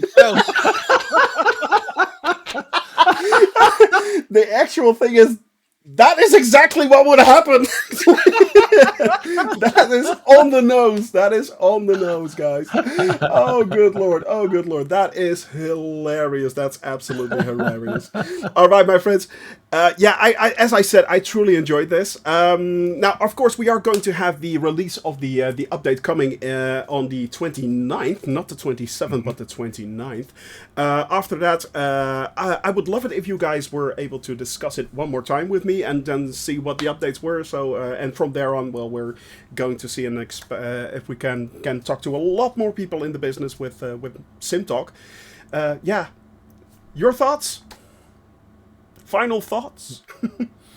Well, just thanks, Shoney. Thanks for putting on a show like this. I think it's great to get together and have these conversations. And I'm looking forward. I was going to say, even before you invited me, I was going to invite myself back. I'm looking forward to being back because I think there's so much that we can talk about, right? And I don't know what kind of cadence, what kind of frequency we want to do on a show like this, but there's always stuff to talk about. So I'm super pumped to have been here for episode 1, but I'm already looking forward to being here for episode X, whatever that's going to be.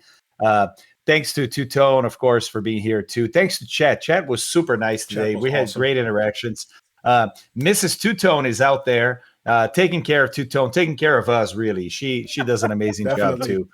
Man, so I'm humbled. Yeah, just a thanks to everybody, man. It was a really good 2 hours spent on a Saturday morning for me. Yeah, I had a lot of fun, and definitely, we're going to do this definitely again, my friends. We're definitely going to do this again. So yeah, guys, great fun, had a blast, and let's see if we can do this soon. Soon. Hashtag soon. Hashtag soon. Perfect. Hashtag soon. Hashtag soon. Soon TM. Yeah, exactly. Soon TM. Sponsored by.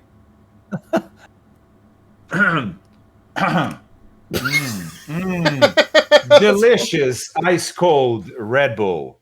Thank you. TwoToneMurphy.com. Exactly. All right, my friends. Have a wonderful day. I will talk to you soon. And for Chat, don't forget to laugh and smile. That's the most important thing in life. Thank you, Shoney. Thank you, TwoTone. Thanks, Chat. Thanks so much, guys. Have a great day.